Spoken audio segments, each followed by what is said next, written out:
चलिए आज हम डिस्कस करेंगे डीएनए के बारे में। तो डीएनए देखते हैं सबसे पहले। जैसे कि आप जानते ही होंगे, बार्टसन तथा क्रिक ने इसका मॉडल दिया था और बताया था ये द्विकुंडलीय संरचना होती है और डबल हेलिक्स पॉलीन्यूक्लियोटाइड चेन होती है। ठीक है, और ये भी देखते हैं सबसे पहले ये चार्ल्स बर्ग ने देखा था, लेकिन इस पर कोई क्रिया प्रतिक्रिया नहीं दी थी। लेकिन उसके बाद ये फ्रेंड और बार्टसन तथा क्रिक ने ही ये बताया कि ये कोशिका के, ह्यूमन बॉडी की कोशिका के अंदर पाया जाता है, मतलब कोशिका में पाया जाता है। ठीक है, चलिए देखते हैं आगे। यानी कि बताया है कि डीएनए आनुवंशिक गुणों का स्थानांतरण करता है।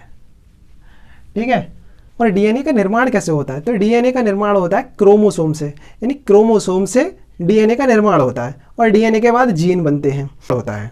ठीक है, और इसे इंफॉर्मेशन ग्रुप भी कहते हैं, डीएनए को ही इंफॉर्मेशन ग्रुप भी कहते हैं। चलिए इसके आगे देखते हैं।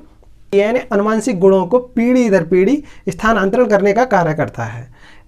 ठीक है, और ह्यूमन बॉडी में क्रोमोसोम की संख्या 23 पेयर होती है, मतलब 46 होते हैं क्रोमोसोम्स।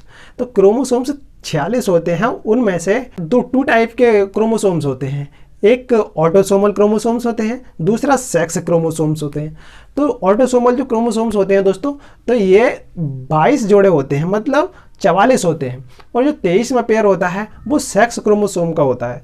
तो सेक्स क्रोमोसोम क्या करता है? ऑटोसोमल क्रोमोसोम्स जो होते हैं वो क्या कार्य करते हैं और सेक्स क्रोमोसोम्स क्या कार्य करते हैं। तो 22 जो जोड़े होते हैं, मतलब 44 गुणसूत्र जो होते हैं, जो सेम मेल और फीमेल के सेम होते हैं। ठीक है, 23वें पेयर को सेक्स क्रोमोसोम्स कहते हैं, जो लिंग का निर्धारण करते हैं, आने वाली संतान में लिंग का निर्धारण करते हैं। तो देखेंगे आगे कि डीएनए कैसे बनते हैं। तो दोस्तों देखते हैं, सबसे पहले क्रोमोसोम्स बनते हैं, यानी क्रोमोसोम्स से डीएनए बनता है, क्रोमोसोम से ही डीएनए बनता है। तो डीएनए को क्या कहते हैं? यह एक इंफॉर्मेशन ग्रुप है। डीएनए क्या है? इंफॉर्मेशन ग्रुप है।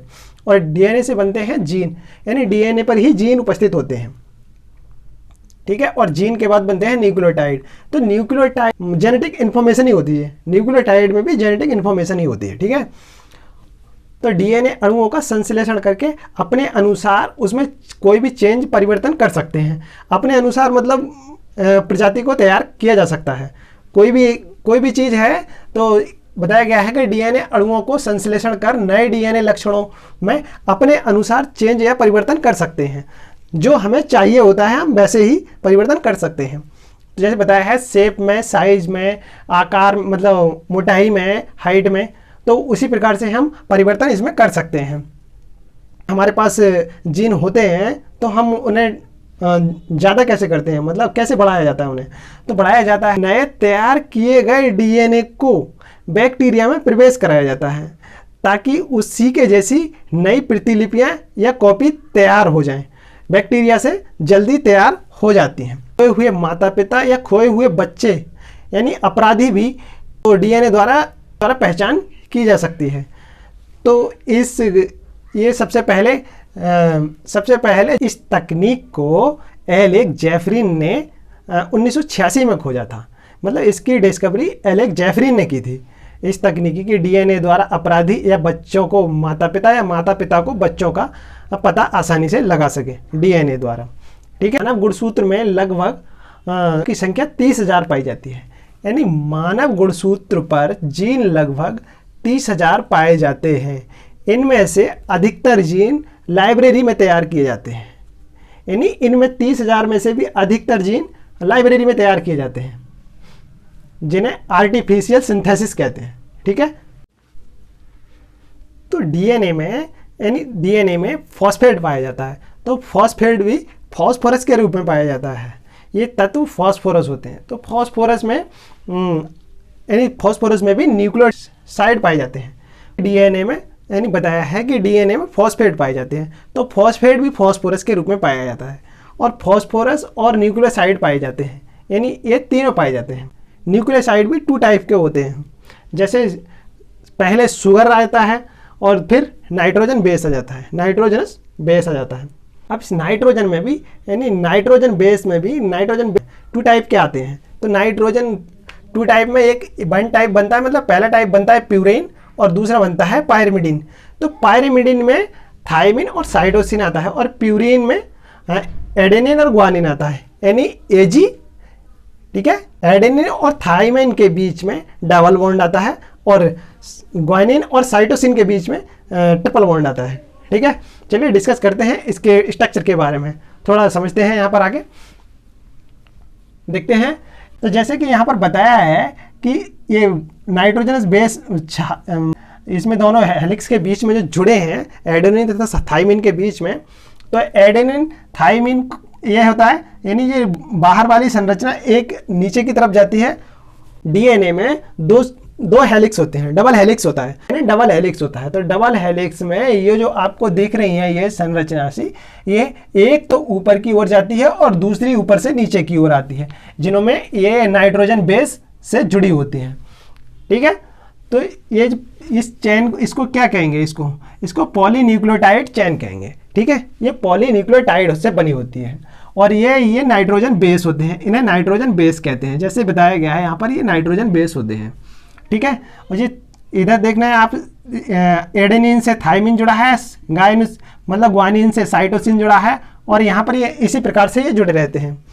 और जहाँ पर ये जोड़ पाया जाता है दोस्तों, यहाँ पर क्रोमोटिन पाया जाता है, मतलब यहाँ पर क्रोमोटिन उपस्थित होता है।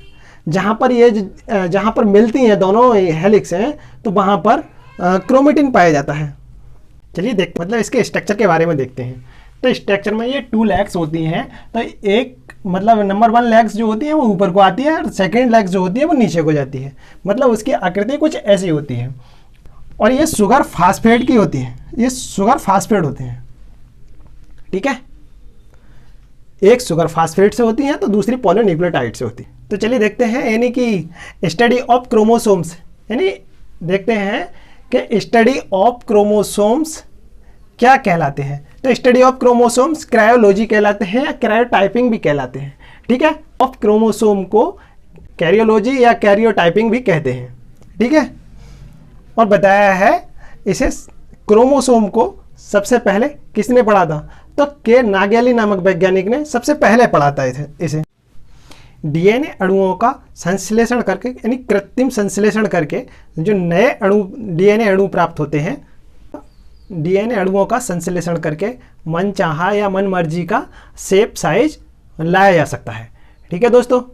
और इसे पुनर्संयोजन कहा जाता है, यानी इस तकनीकी को पुनर्संयोजन कहते हैं, ठीक है। नए तैयार किए गए डीएनए अणु को, यानी नए तैयार किए गए जो डीएनए अणु होते हैं वो बैक्टीरिया में पहुंचाकर उन्हीं के जैसी और प्रतिलिपियां तैयार की जाती हैं, ठीक है दोस्तों। ये भी जानते हैं कि डीएनए कहाँ कहाँ पाए जाते हैं, ठीक है। तो डीएनए केंद्रक में, कोशिका की केंद्रक में पाए जाते हैं, क्लोरोप्लास्ट में भी पाए जाते हैं, ठीक है, और न्यूक्लियस में भी पाए जाते हैं। डीएनए न्यूक्लियस के, यानी डीएनए कहाँ कहाँ पाए जाते हैं ये देखते हैं। तो डीएनए न्यूक्लियस के केंद्रक में भी, कोशिका के केंद्रक में भी पाए जाते हैं, और दूसरा क्लोरोप्लास्ट में भी पाए जाते हैं, प्लांट की जो क्लोरोप्लास्ट होती है उसमें भी पाए जाते हैं दोस्तों, और माइटोकॉन्ड्रिया में भी डीएनए पाए जाते हैं, ठीक है। आशा करता हूँ दोस्तों कि आपको क्लास ये अच्छी लगी होगी। अगर अच्छी लगी हो तो लाइक शेयर करना ना भूलें और हमारे चैनल पर बने रहने के लिए सब्सक्राइब ज़रूर करें। चलिए धन्यवाद दोस्तों।